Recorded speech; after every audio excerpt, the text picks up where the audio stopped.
Welcome to our channel. నేను నవీన్. కమల్ హాసన్ గారు ఈ పేరు వింటేనే ప్రతి ఒక్కరూ ఆయన నటనా వైభవాన్ని కళ్ళ కట్టినట్టుగా కనిపిస్తుంది. అయితే ఇంత నటనా వైభవం ఉన్నటువంటి ఆయన రెమ్యునరేషన్ తెలిస్తే ఎంత అనుకుంటున్నారో తెలిస్తే షాక్ అవుతారు. ప్రస్తుతం అదే టాపిక్ మనతో మాట్లాడడానికి సీనియర్ లిస్ట్ శ్రవణ్ గారు ఉన్నారు. సార్తో మాట్లాడండి. సార్ నమస్తే. నమస్తే అండి. సో ఏ సన్నివేశం జరిగినా ఫ్రెండ్స్ మధ్యలో కానీ పార్టీలో కానీ ఫంక్షన్స్లో కానీ కమల్ హాసన్ అని క్యాజువల్గా వాడేస్తుంటాం. అంటే అంత న్యాచురల్గా నటిస్తారు అన్న పేరు. అయితే ఆయన రెమ్యునరేషన్ ఎంత అనేది ఇప్పటివరకు ఎవరికి కూడా తెలియదు. అత్యధిక రెమ్యునరేషన్ అనేది మాత్రమే తెలుసు, కానీ ప్రస్తుత రోజుల్లో ఆయన రెమ్యునరేషన్ అనే టాపిక్ వైరల్గా మారుతుంది. సో అసలు ఆయన ఎంత తీసుకుంటారు? కమల్ హాసన్ గారు మీరు అన్నట్టు నిజంగా కూడా ఒక విలక్షణమైన నటుడు, వైవిధ్యంతో కూడినటువంటి పెర్ఫార్మెన్స్ ఇచ్చేటువంటి నటుడు. భారతదేశ నటుల్లో చెప్పుకుంటే చాలా అరుదుగా ఉన్నారు. ఆ 10 మందిలో తీసుకుంటే కమల్ హాసన్ గారు మొదటి వరుసల్లో 1, 2 లేదా 2, 1, 3, 1లోనే ఉంటారు. మిగతా వాళ్ళు కూడా ఉంటారు. కాకపోతే వాళ్ళకన్నా ఈయనకు స్పెషాలిటీ ఏంటంటే చాలా వైరూప్యత ఉన్నటువంటి వేషధారణలో, గెటప్లో రాణించగలిగినటువంటి నటన శౌర్యం ఉన్నటువంటి నటుడు కమల్ హాసన్ గారు. అంటే ఒక నషీదుద్దీన్ షా, ఓంపురి వీళ్ళు కూడా మహానటులే. కానీ వాళ్ళ ఒక క్యారెక్టరైజేషన్కి ఫిట్ అయ్యి ఒక క్యారెక్టరైజేషన్లో మనం వాళ్ళని అంతగానే చూడగలుగుతాం. సారూప్యత నుంచి వైవిధ్యం నుంచి మారడానికి ఆ క్యారెక్టరైజేషన్లో వీళ్ళు చేస్తుండొచ్చేమో, కానీ అంతవరకు అయితే ప్రయోగాత్మకంగా చాలా తక్కువ, అంటే సినిమాలు రాలేడు. కానీ కమల్ హాసన్ గారు అద్భుతమైనటువంటి వేషధారణతోటి దశావతారం మెయిన్ ఎగ్జాంపుల్, ఒక భారతీయుడు, భామనే సత్యభామనే, ఒక లేడీ, ఏజ్డ్ లేడీ క్యారెక్టరు, ఇట్లా ఏది చూసుకున్నా ఒక ఇంటెలిజెంట్ క్యారెక్టరు, ఒక మాఫియా డాన్ క్యారెక్టరు, ఒక పోలీస్ ఆఫీసర్ క్యారెక్టరు, చివరికి ఏమీ తెలియని ఒక అవివేకి లేదా మైండ్ ఆబ్సెంట్ ఉన్నటువంటి ఒక క్యారెక్టర్, అన్మెచ్యూరిటీ మైండ్ ఉన్నటువంటి క్యారెక్టర్, దట్ కాల్డ్ స్వాతి ముత్యంలో. ఇట్లా ఏ చూసుకున్నా మహా అద్భుతమైనట్టు అమితాబ్ బచ్చన్ గారు కూడా. కానీ ఇక్కడ కేవలం కమల్ హాసన్ గారి విషయంలో వస్తే ఎందుకు మనం మీరు అన్నట్టు కమల్ హాసన్ నన్ను సంబోధిస్తామంటే, నటిస్తున్నప్పుడు అద్భుతంగా నటిస్తే అది నటన తెలవకుండా మనం నిజమైన క్యారెక్టర్ మాత్రమే చూస్తాము, ఇన్వాల్వ్ అయిపోతాం. అక్కడ కమల్ హాసన్ కనపడ కూడా క్యారెక్టర్ కనపడుతుంటుంది. అట్లాంటి సందర్భంలో ఈ మధ్యకాలంలో ఒక మీమ్స్గా వాడుతున్నాం కమల్ హాసన్ అనేది. సో అంత మంచి నటుడు, ప్రఖ్యాతమైన నటుడు, మన దక్షిణ భారతదేశ నటుడే ఉండడం, మన తెలుగువాడుగా భావించబడడం కూడా మనకు గర్వకారణమే. ఇక్కడ తమిళ అయినప్పటికీ ఆయన నిజంగా కూడా ఒక మాస్టర్ ఆర్టిస్ట్గా, అంటే చిన్నపిల్ల చైల్డ్ ఆర్టిస్ట్గా ప్రారంభమైన కెరియర్. అసిస్టెంట్గా చేస్తూ, డ్యాన్స్ అసిస్టెంట్గా చేస్తూ, డ్యాన్స్ మాస్టర్గా కొన్నాళ్ళు చేసి అతను నటుడిగా చేశాడు. కొన్ని సినిమాలకు కథా సహకారం కూడా అందించినట్టుంది. ఏ సినిమా చేసినా కమల్ హాసన్ సినిమా అంటే ఒక భారీ ప్రాజెక్టు, మంచి స్టార్డమ్ ఉన్నటువంటి క్యారెక్టర్స్ చేస్తుంటాడు.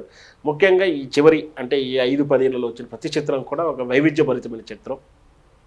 ఏదే చెప్తున్నటువంటి భారతీయుడు, దశావతారాల్లో 10 అవతారాలుగా చూపించడం, ఇట్లా అన్నీ కూడా. అలాగే ఇప్పుడు అదే కమల్ హాసన్ గారు కల్కి 2, మనదైతే కల్కి 1లో ప్రభాస్ గారి చిత్రం ఏదైతే ఉందో, నాగా అశ్విన్ దర్శకత్వంలో వచ్చినటువంటి అశ్విని దత్ వాళ్ళ ఫ్యామిలీ నుంచి ప్రొడక్షన్గా వచ్చినటువంటి కల్కి భారీ ప్రాజెక్టు, దాని సీక్వెల్ 2, ఇది కల్కి 2098 అనుకుంటా టైటిల్ ఏదో ఉంటుంది. కల్కి 1లో మనకు ఆ విలన్ క్యారెక్టర్ అద్భుత ఆ శక్తులు ఉండి ప్రభావితం చేసేటువంటి ఆ చెడు లక్షణాలతో విలన్ క్యారెక్టర్గా ఉండే అస్కిన్ అనేటువంటి పేరుతో ఉన్నటువంటి ఆ విలన్ క్యారెక్టర్ మనకు కనిపించాడు ఆ సినిమాలో.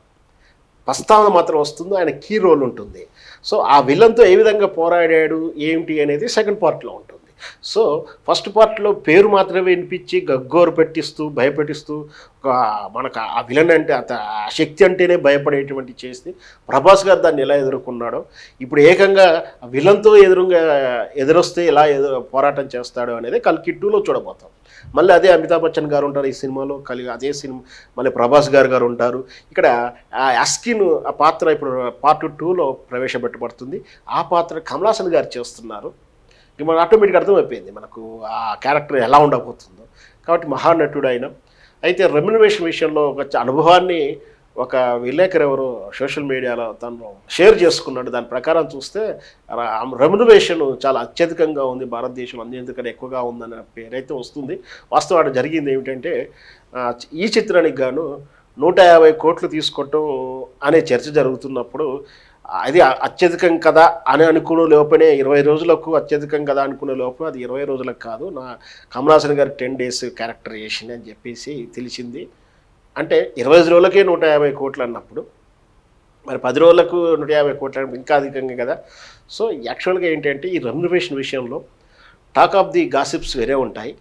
ఒరిజినల్ ఫైలింగ్ అంటే ఇన్కమ్ ట్యాక్స్కి ప్రభుత్వానికి ప్రభుత్వ లెక్కలు చూపించే విధానం వేరుగా ఉంటుంది. ఏదున్నా కూడా రెమ్యునరేషన్లు తీసుకుంటామాట వాస్తవం.